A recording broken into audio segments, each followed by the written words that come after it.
आज अपना टॉपिक है राष्ट्रपति की शक्तियाँ। राष्ट्रपति की शक्तियों को हम दो भागों में बांट सकते हैं।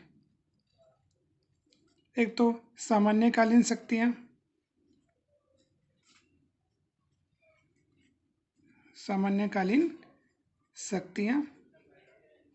और दूसरी जो शक्तियाँ आती हैं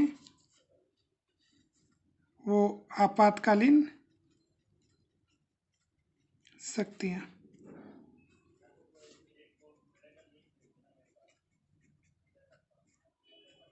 इसको हम संकटकालीन शक्तियाँ भी कह सकते हैं।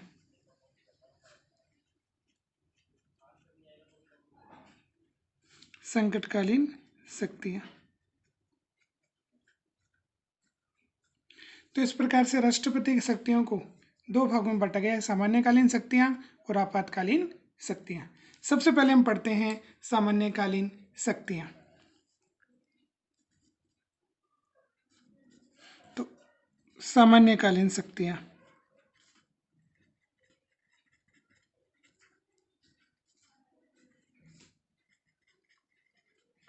सामान्यकालीन शक्तियों से अभिप्राय है जब देश में शांति व्यवस्था बनी रहती है तो ऐसी स्थिति में किस प्रकार से राष्ट्रपति अपनी शक्तियों का प्रयोग करते हैं।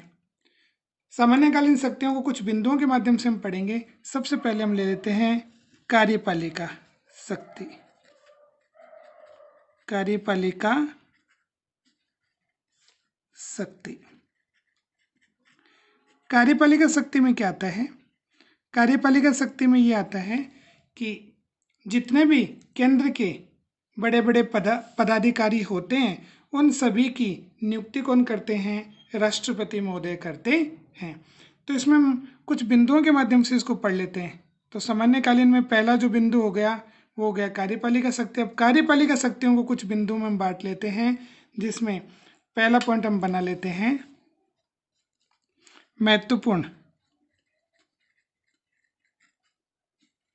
महत्वपूर्ण अधिकारियों की नियुक्ति। महत्वपूर्ण अधिकारियों की नियुक्ति। तो केंद्र के जो उच्च पदाधिकारी आते हैं उन सभी की नियुक्ति किसके माध्यम से की जाती है? राष्ट्रपति महोदय के माध्यम से की जाती है। अब इसमें राष्ट्रपति महोदय कौन कौन व्यक्तियों को चुनते हैं? तो सबसे पहले हम बात करें कि प्रधानमंत्री कि जब नई लोकसभा गठित होती है तो प्रधानमंत्री की नियुक्ति कौन करते हैं? राष्ट्रपति। उसके बाद में प्रधानमंत्री की सलाह पर जितने भी मंत्री चुनने होते हैं उन्हें कौन चुनता है? राष्ट्रपति। तो प्रधानमंत्री के बाद में राष्ट्रपति। अब राज्य में जो राज्यपाल होते हैं उनकी नियुक्ति भी कौन करते हैं? राष्ट्रपति। फिर बात करें सुप्रीम कोर्ट और हाई कोर्ट। तो सर्वोच्च न्यायालय और उच्च न्यायालय के जो न्यायाधीश होते हैं इन न्यायाधीशों की नियुक्ति भी कौन करते हैं? राष्ट्रपति करते हैं। फिर बात करें नियंत्रक महालेखा परीक्षक। नियंत्रक महालेखा परीक्षक जिसको हम इंग्लिश में बोलते हैं कैग, इनकी नियुक्ति भी कौन करते हैं? राष्ट्रपति। फिर बात कर लें वित्त आयोग। वित्त आयोग के अध्यक्ष एवं सदस्यों की नियुक्ति किसके द्वारा की जाती है? राष्ट्रपति के द्वारा की जाती है। वित्त आयोग के बाद में बात कर लें संघ लोक सेवा आयोग। संघ लोक सेवा आयोग। तो संघ लोक सेवा आयोग के अध्यक्ष एवं सदस्यों की नियुक्ति भी कौन करते हैं? राष्ट्रपति करते हैं। इसके अलावा केंद्रीय विश्वविद्यालय, केंद्रीय विश्वविद्यालय, इनमें जो कुलपति होते हैं उन कुलपतियों की नियुक्ति भी कौन करते हैं? राष्ट्रपति करते हैं। तो इस प्रकार से केंद्र के जितने भी आयोग हैं उनके अध्यक्ष और सदस्यों की नियुक्ति राष्ट्रपति के द्वारा की जाती है। प्रधानमंत्री, मंत्री, राज्यपाल, जितने भी न्यायाधीश होते हैं, सुप्रीम कोर्ट है, हाई कोर्ट के नियंत्रक, महालेखा परीक्षक, महान्यायवादी,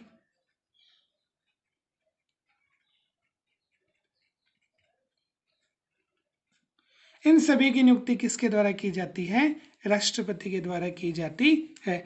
तो ये जो पदाधिकारी हुए वो कौन सी शक्ति के तहत राष्ट्रपति इन व्यक्तियों को चुनता है? तो कार्यपालिका शक्ति के अंतर्गत इन व्यक्तियों की नियुक्ति किसके द्वारा की जाती है?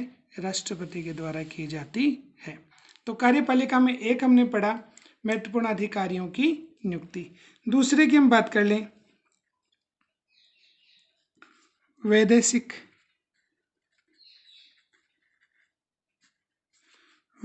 क्षेत्र में शक्ति। वैदेशिक क्षेत्र में शक्ति, वैदेशिक क्षेत्र से अभिप्राय है कि भारत के संवैधानिक प्रमुख कौन होते हैं? तो संवैधानिक प्रमुख हैं राष्ट्रपति।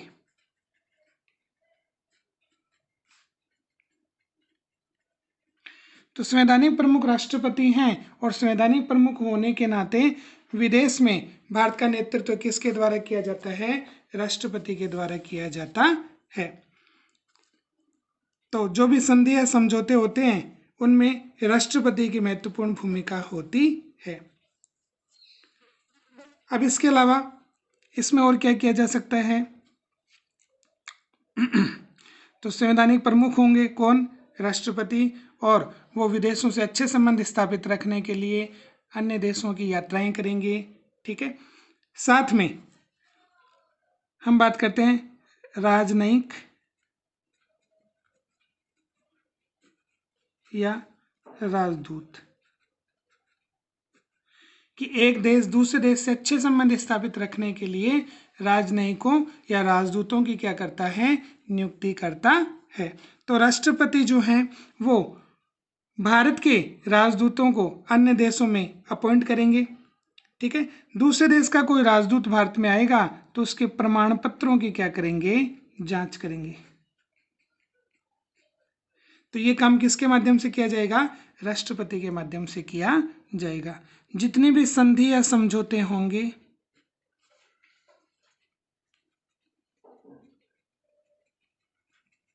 वो सभी किसके नाम से किए जाएंगे? राष्ट्रपति के नाम से किए जाएंगे। तो वैदेशिक क्षेत्र में राष्ट्रपति को कौन कौन सी शक्ति प्राप्त है? कि भारत में कार्यपालिका के संवैधानिक प्रमुख कौन होते हैं? राष्ट्रपति होते हैं। इसलिए अन्य देशों की वो यात्राएं करते हैं, अन्य देशों से अच्छे संबंध स्थापित रखने का प्रयास करते हैं। साथ में अन्य देशों से अच्छे संबंध स्थापित रखने के लिए राजनयिकों या राजदूतों की नियुक्ति किसके द्वारा की जाती है? राष्ट्रपति के द्वारा की जाती है। दूसरे देश का अगर कोई राजदूत या राजनयिक भारत में आता है तो उसके प्रमाण पत्रों की जांच कौन करते हैं? उसके प्रमाण पत्रों को स्वीकार करते हैं कौन करते हैं? राष्ट्रपति करते हैं। जितने भी संधि या समझौते किए जाते हैं भारत के माध्यम से दूसरे देशों के साथ, वो सभी संधि या समझौते किसके माध्यम से किए जाते हैं? किसके नाम से किए जाते हैं? तो राष्ट्रपति के नाम से किए जाते हैं। तो ये दूसरा पॉइंट हो गया वैदेशिक क्षेत्र में शक्ति। ये भी किस में आती है? कार्यपालिका शक्ति में। फिर अगले बिंदु की हम बात कर लें, वो आता है सैनिक क्षेत्र में शक्ति।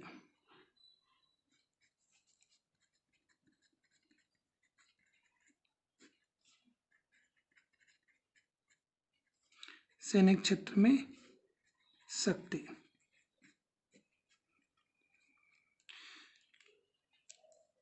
सैनिक क्षेत्र की हम बात कर ले। देखो भारत में 3 प्रकार की सेना है।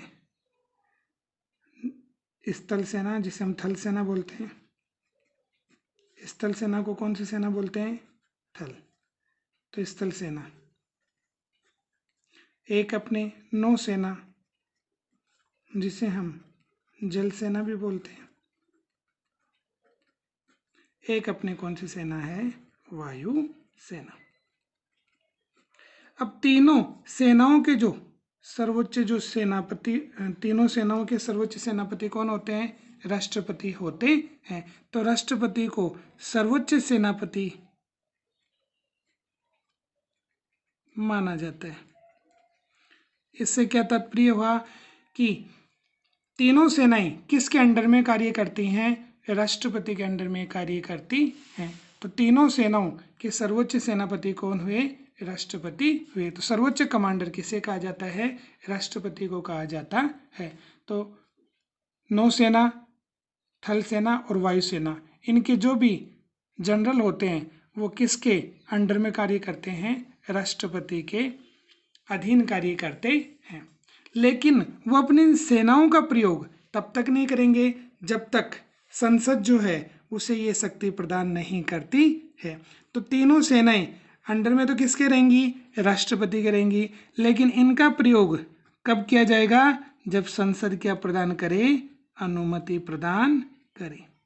तो अपनी इच्छा से राष्ट्रपति तीनों सेनाओं का प्रयोग नहीं कर सकते हैं। तो संसद की स्वीकृति से इन तीनों सेनाओं का प्रयोग किया जा सकता है, युद्ध की घोषणा की जा सकती है। हालांकि तीनों सेनाओं की जो शक्ति है वो किस में निहित होती है, राष्ट्रपति में निहित होती है। तो सैनिक क्षेत्र में हम शक्ति की बात करते हैं, ये भी किस में आता है, राष्ट्रपति की कार्यपालिका शक्ति में आता है। एक इसमें और बात कर लें हम, शासन संचालन।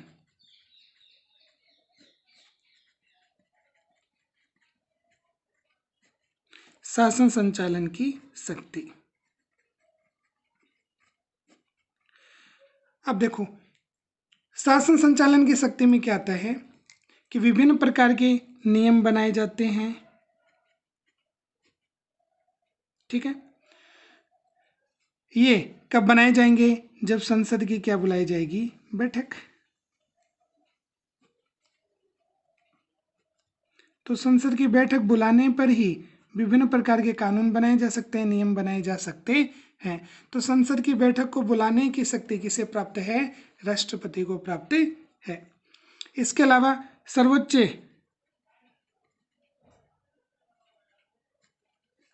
न्यायालय के जो भी अधिकारी और कर्मचारी हैं,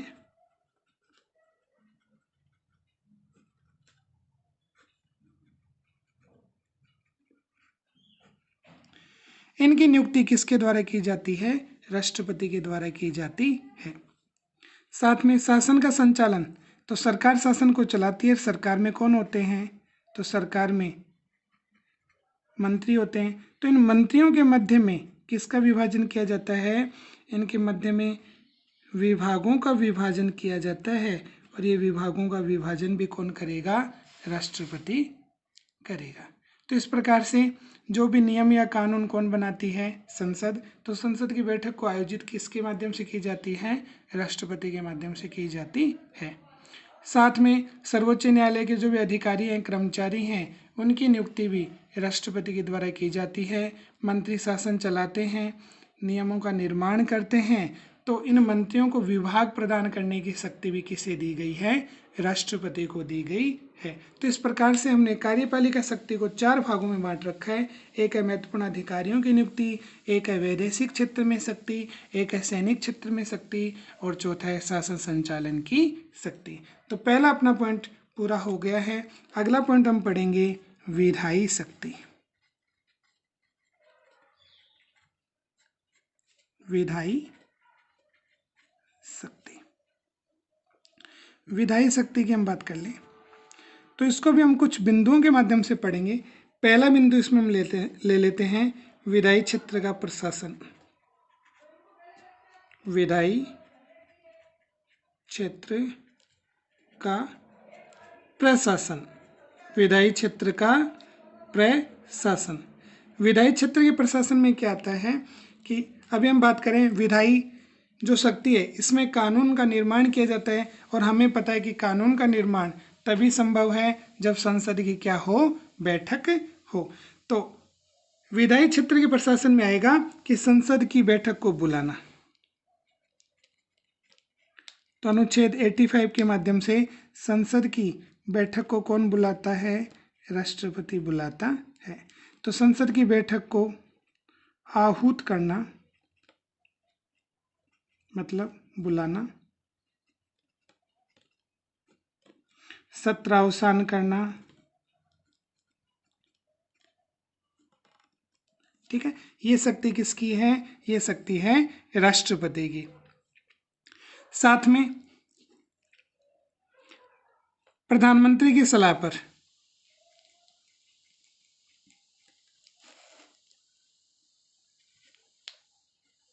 किसकी सलाह पर? प्रधानमंत्री की सलाह पर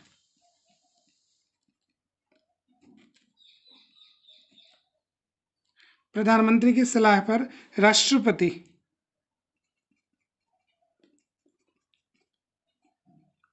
समय पूर्व किसे भंग कर सकते हैं? लोकसभा को।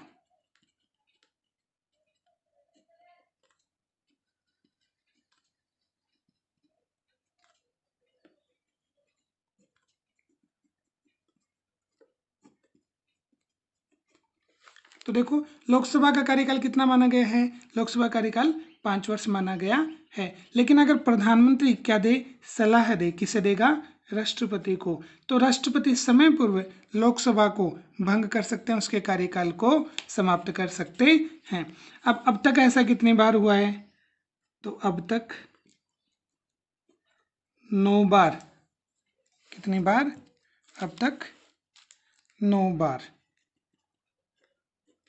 ऐसा हुआ है। 9 बार लोकसभा को समय पूर्व भंग किया जा चुका है। तो विधायी क्षेत्र के प्रशासन में हमने पढ़ा कि संसद की बैठक को बुलाना, सत्रावसान करना, ये शक्ति किसे प्राप्त है?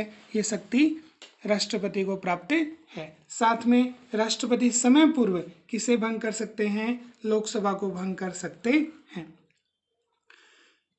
अब तक ऐसा कितनी बार हुआ है? अब तक ऐसा 9 बार हुआ है। साथ में राष्ट्रपति और क्या कर सकते हैं? तो राष्ट्रपति संसद में अपना संदेश भेज सकते हैं।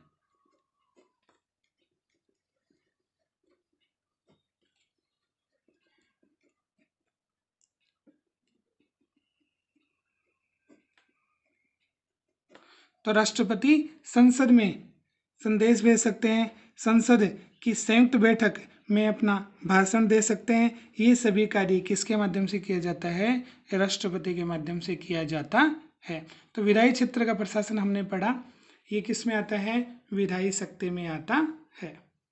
पहले पॉइंट को हमने पढ़ा, विधायी क्षेत्र का प्रशासन जो विधायी शक्ति में आता है। दूसरा पॉइंट हम पढ़ने जा रहे हैं जो आता है मनोनीत करने की शक्ति।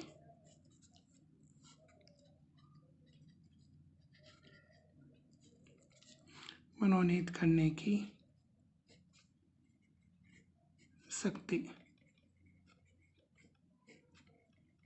अब मनोनीत करने से क्या अभिप्राय है कि जैसे हमने पहले अपने पिछले वीडियो में पढ़ा था कि लोकसभा में राष्ट्रपति कितने सदस्यों को मनोनीत करते हैं? तो लोकसभा में राष्ट्रपति 2 सदस्यों को क्या करते हैं? मनोनीत करते हैं। और ये सदस्य कैसे होते हैं? ये सदस्य होते हैं आंग्ल भारतीय।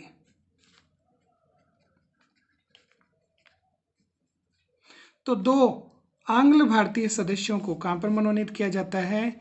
लोकसभा में मनोनीत किया जाता है। ऐसे ही हम राज्यसभा की बात कर लें तो राज्यसभा में राष्ट्रपति कितने सदस्यों को?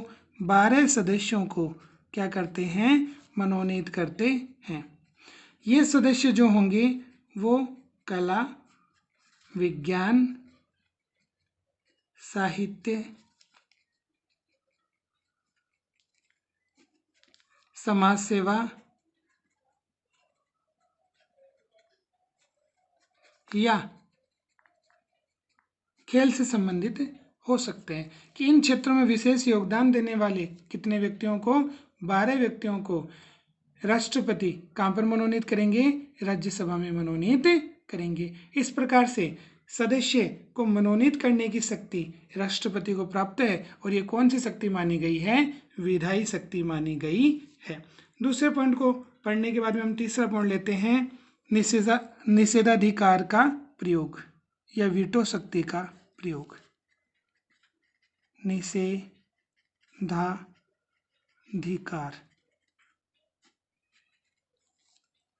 तो निषेधाधिकार का प्रयोग।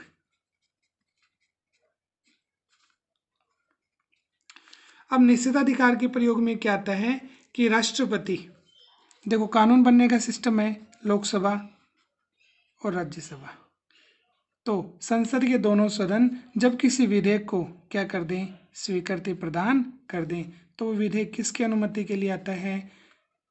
तो राष्ट्रपति के पास आता है,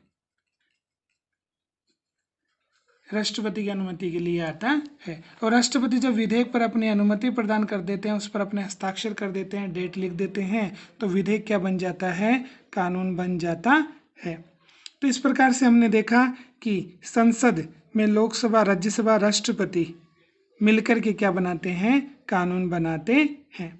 अब बात करते हैं साधारण विधेयक की। कौन से विधेयक की बात करते हैं? साधारण विधेयक। तो हमने पढ़ा था विधेयक कितने प्रकार का होता है? विधेयक होता है 3 प्रकार का, ठीक है। कौन कौन सा विधेयक? साधारण विधेयक, एक धन विधेयक, एक संविधान संशोधन विधेयक। साधारण विधेयक को हम पढ़ते हैं तो साधारण विधेयक के संबंध में क्या प्रावधान है कि साधारण विधेयक संसद के दोनों सदनों में से किसी भी सदन में सर्वप्रथम प्रस्तुत किया जाता है। ऐसा नहीं है कि किसी विधेयक को आप पहले लोकसभा में लाओ, बाद में राज्यसभा में लेकर के जाओगे। अगर विधेयक साधारण है तो पहले राज्यसभा में भी लाया जा सकता है, उसके बाद में लोकसभा में लाया जा सकता है, या पहले राज्यसभा में न ला करके पहले लोकसभा में लाया जा सकता है। तो दोनों सदनों में से किसी भी सदन में प्रस्तुत किया जा सकता है। अगर दोनों सदनों ने उसे क्या कर दिया है? उसे स्वीकृति प्रदान कर दी है, तो ऐसी स्थिति में क्या होगा? वो विधेयक किसके पास जाएगा? राष्ट्रपति के पास जाएगा। अब राष्ट्रपति साधारण विधेयक को कितनी बार? एक बार। किसके लिए लौटा सकते हैं? पुनर्विचार।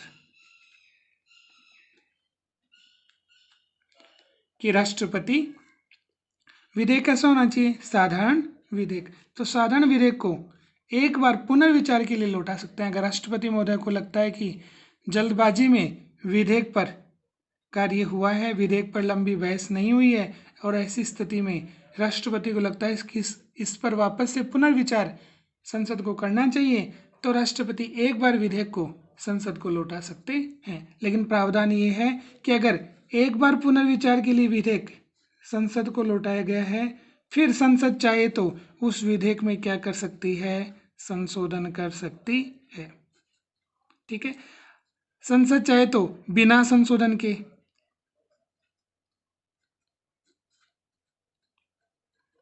तो या तो संसद उसमें क्या कर देगी? संशोधन कर देगी, या बिना संशोधन के वापस किसके पास भेजेगी? राष्ट्रपति के पास भेजेगी। अब राष्ट्रपति को उस पर अपने क्या करने पड़ेंगे? हस्ताक्षर करने ही पड़ेंगे। अब राष्ट्रपति मना नहीं कर सकते हैं, किसके लिए? हस्ताक्षर के लिए। तो ये शक्ति कौन सी हुई? निषेधाधिकार की शक्ति, या इसको हम बोलते हैं वीटो शक्ति। तो ये हमने पढ़ा, कौन से विधेयक के संबंध में पढ़ा था? हमने साधारण विधेयक के संबंध में पढ़ा। अगला जो इसमें हम विधायी क्षेत्र में लेते हैं, चौथा पॉइंट जो आता है अध्यादेश। अध्यादेश जारी करने की शक्ति।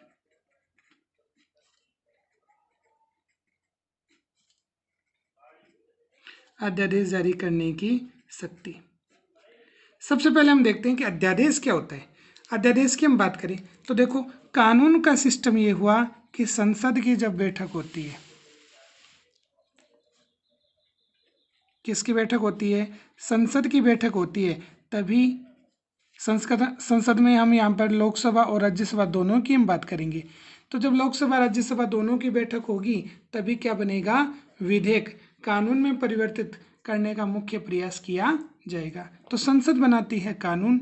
अगर मान लो संसद की क्या नहीं हो रही है? संसद की बैठक ही नहीं हो रही है और फिर हमें जरूरत पड़ गई किसकी, कानून की। तो ऐसी स्थिति में हम इंतजार थोड़े करेंगे कि 4 महीने बाद में जब संसद की बैठक होगी या 2 महीने बाद में जब संसद की बैठक होगी तब हम कानून बनाएंगे। तो ऐसा जो अस्थायी प्रावधान कर रखा है, और ये शक्ति अध्यादेश जारी करने की शक्ति संविधान के अनुच्छेद किसमें 123 में किसे दे रखी है, राष्ट्रपति को दे रखी है, कि जब संसद कार्यरत नहीं हो, संसद की बैठक नहीं चल रही हो, संसद का अधिवेशन नहीं चल रहा हो और किसकी आवश्यकता हो जाए, कानून की आवश्यकता हो जाए, तो ऐसी स्थिति में कानून कौन बनाएगा, कानून बनाएंगे राष्ट्रपति। ठीक है, राष्ट्रपति ने कानून बना दिया। अब ये कानून जब भी किसकी बैठक होगी, संसद की बैठक होगी, तो संसद की बैठक शुरू होने के कितने 6 सप्ताह में जो अध्यादेश बनाया गया था उसे किसके सामने प्रस्तुत करना पड़ेगा, संसद के सामने प्रस्तुत करना पड़ेगा, अन्यथा वो अध्यादेश प्रभावहीन हो जाएगा। अगर संसद उसे अनुमति दे देती है तो वो आगे स्वीकृत होकर के 6 माह लागू रहेगा। तो 6 सप्ताह के अंदर जब भी संसद की बैठक शुरू होगी उस अध्यादेश को किसके सामने रखना पड़ेगा, संसद के सामने रखना पड़ेगा। तो ये अध्यादेश जारी कब करेंगे, जब संसद की बैठक नहीं हो रही हो। जारी कौन करेगा, राष्ट्रपति। अनुच्छेद कौन सा है, अनुच्छेद 123। तो इस प्रकार से हमने 4 बिंदुओं के माध्यम से किसे पढ़ा है, 4 बिंदुओं के माध्यम से हमने पढ़ा है विधायी शक्ति, जिसमें पहला बिंदु हमने विधायी क्षेत्र का प्रशासन पढ़ा था, दूसरा बिंदु हमने पढ़ा मनोनीत करने की शक्ति, तीसरा पढ़ा हमने निषेधाधिकार का प्रयोग या निषेधाधिकार की शक्ति या वीटो शक्ति, और चौथा बिंदु हमने पढ़ा अध्यादेश जारी करने की शक्ति। अब 2 बिंदुओं को हमने पढ़ लिया है, एक कार्यपालिका शक्ति, दूसरा है विधायी शक्ति, तीसरा बिंदु हम पढ़ने जा रहे हैं वित्तीय शक्तियां। वित्तीय शक्तियां,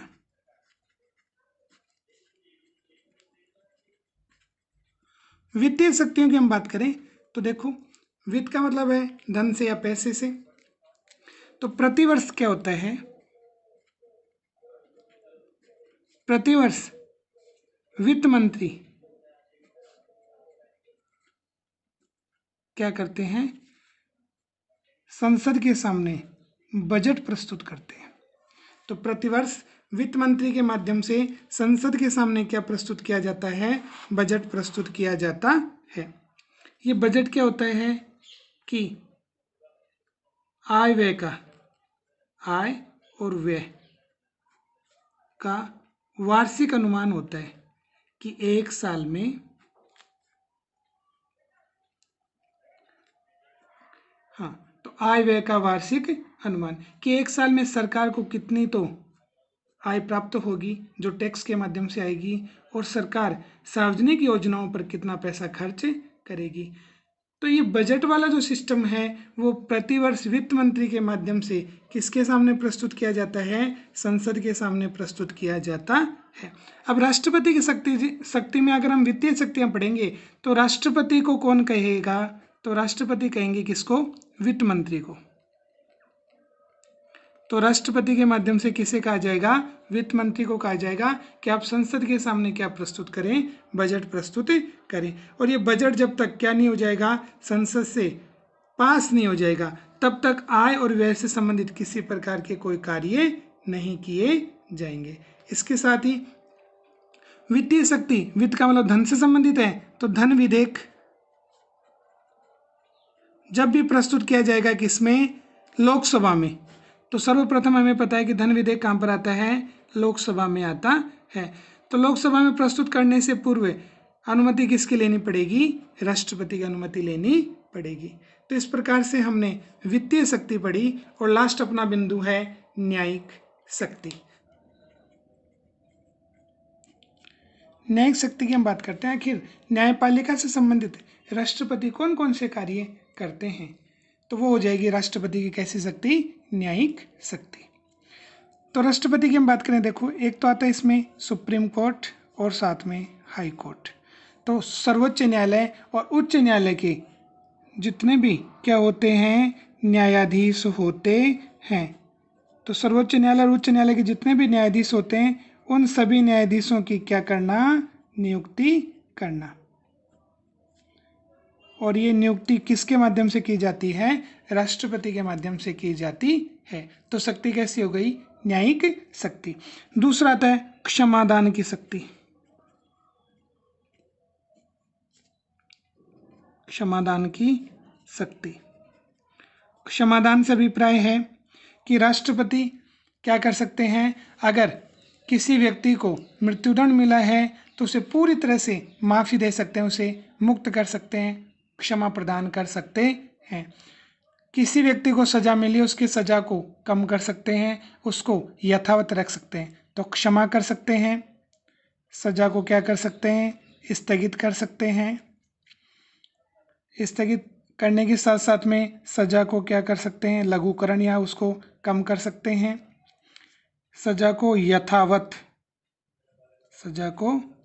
यथावत रख सकते हैं। तो ये जो शक्ति है किसे प्राप्त है, राष्ट्रपति को प्राप्त है। भारतीय संविधान का अनुच्छेद आता है अनुच्छेद 72। इसमें क्षमादान की शक्ति का उल्लेख मिलता है। तो न्यायिक शक्ति को दो भागों में हमने पढ़ा। एक है सुप्रीम कोर्ट और हाई कोर्ट के जितने भी न्यायाधीश होते हैं उन सभी की नियुक्ति किसके माध्यम से की जाती है, राष्ट्रपति के माध्यम से की जाती है। और दूसरा हमने पढ़ा कि क्षमादान की शक्ति, स्थगित करने की शक्ति, सजा को कम करने की शक्ति, सजा को यथावत रखने की जो शक्ति है वो किसे प्राप्त है, राष्ट्रपति को प्राप्त है। और ये शक्ति आती किसमें है, न्यायिक शक्ति में। तो आज हमने पढ़ा राष्ट्रपति की सामान्यकालीन शक्ति। और सामान्यकालीन शक्तियों को हमने चार भागों में पढ़ा है। एक है कार्यपालिका शक्ति, दूसरा है विधायी शक्ति, तीसरा है वित्तीय शक्ति और चौथा हमने पढ़ा न्यायिक शक्ति। Please subscribe YouTube channel, share